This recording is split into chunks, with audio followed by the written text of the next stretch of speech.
આજે ફરીથી તમારા ભાઈનો વારો ચડી ગયો માવો ઉતારવામાં. આંખોના મમરા ભરાઈ ગયા. જય ભોળાનાથ, સ્વાગત છે તમારું દુલાની સાથે. હું છે તે મારા કલેજાઓ બધા મજામાં ને? મજામાં જ રહેવાનું હો, જરા કે ટેન્શન નહીં લેવાનું કોઈ એક વાતનું. અને અત્યારે જો આપણે ફરીથી હવાઈના પોરમાં જાગી જાય છે ટાઈટના, કારણ કે અત્યારે હવે છે ને પગના મમરા ભરવા જવાનું છે ને ગ્રાઉન્ડે. અને ગ્રાઉન્ડેશન છે ને પેલા તો પ્રથમ નોર્મલ સ્ટ્રેચિંગ કરી નાખ્યું ને પછી તરત જ દોડવાનું ચાલુ કરી દીધું. અને પછી તો હું એટલું દોડ્યો કે એની વાત જ પૂછોમાં 5 રાઉન્ડ મારી દીધા. બોલો મેં રનિંગ કરશો ને એટલે પેલા તો પ્રથમ તમારે છે ને સ્ટેમિના વધી જાય, બરોબર. પછી શ્વાસ લેવાની તકલીફ થતી હોય ને તો એમાં તમને રાહત મળી જાય, બરોબર. પછી તમારે સિગરેટ માવા કે એવું કઈ વ્યસન હોય તો એ તમારે ધીમે ધીમે કરતું મુકાઈ જાય. એવું કઈ જરૂરી નથી કે એકાયરે મુકાઈ જાય, પણ ધીમે ધીમે કરતું મુકાઈ જાય. અને બીજી બાજુ તમને છે ને સ્ટ્રેસ થતું હોય ને તો એમાં હોતે રાહત મળે. યાર રનિંગ ના બહુ ફાયદા છે, પણ જો તમે એ વસ્તુ કરો ને તો.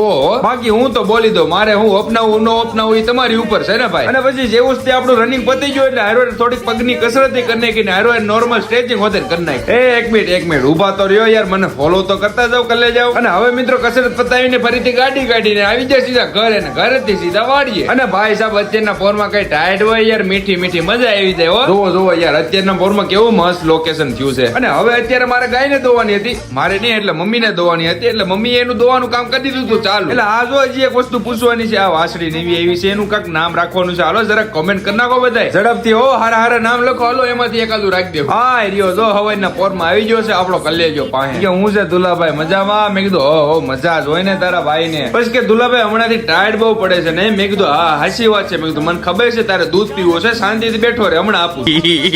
અને પછી ગાય દોવાઈ ગઈ હતી ને તો પછી મેં કીધું લાવો ને હવે ખોળે આવ્યો મૂકી જ દઉં એટલે ખાતી તો થાય. અને એક ગાયને ખોળ મૂકો ને એટલે પછી વાય છે ને લાઈન થાય, એટલે એક બટકા બધાને ખવડાવી દીધા મેં હારો. અને આજે કઈ ટપો નથી પડતો, કાળિયો માળો હળો આગો પાછો નથી જતો, મારા પાસે જ રહેતો હતો. બોલો આમ જોઈ લે હવાઈના પોરમાં તમે ખાલી લોકેશન ચેક કરો યાર, કેવું વાતાવરણ થઈ ગયું છે. એક નંબર મસ્તનું ઝીણા જો સુરત દાદા ઉગે છે ધીમે ધીમે. એવી મસ્તની મદરૂક મીઠી તડકી પડતી હતી, કઈ મોઢા ઉપર મજા આવતી હતી. અને હવે ફરીથી મિત્રો ગાડી કાઢીને ટાઈટ ના નીકળી જાય સીધા ઘર સાઈડ. મારો દીકરો ટોપો નતો રહેતો બોલ શાંતિથી. એક તો ટાઈટ એવી વાત હતી ને અહીંથી મમ્મી આમ ઊંચો કરીને તો પાછું નીચે વહી આવતો હતો પવનનો. અને પછી હવે ટાઈટ એવી હતી. અને પછી જેવા જ આપણે ઘરે પહોંચી ગયા તો મમ્મીએ સીધો બેહાડ દીધો કે હાલ હવે મને માવો ઉતારી દે શાંતિથી હાલ. અને ભાઈ ઘરનો સૌથી હું નાનો છોકરો છું, બરોબર, એટલે મારે એટલું તો કામ કરવું પડે.